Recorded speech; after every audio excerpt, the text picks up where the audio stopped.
Today's rhythm exercise is focused on the simple time signature 3/16. This is part 11 of 12.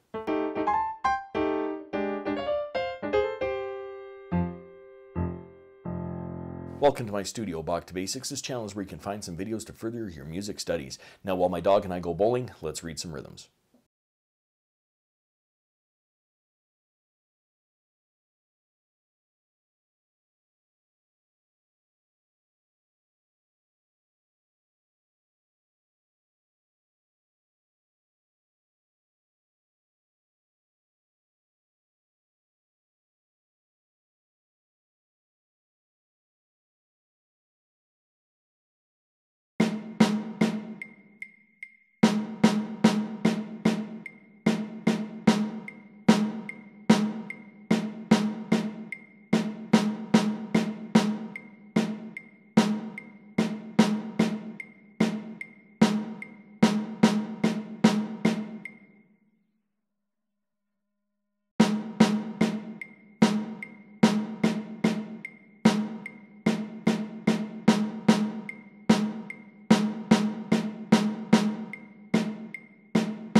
If you found this video helpful, click like or subscribe, or visit my Patreon page linked in the description below for early access to videos like these and, well, whatever else I'm doing over there. Thanks for watching. I'm just a music teacher having fun. Catch you on the next one.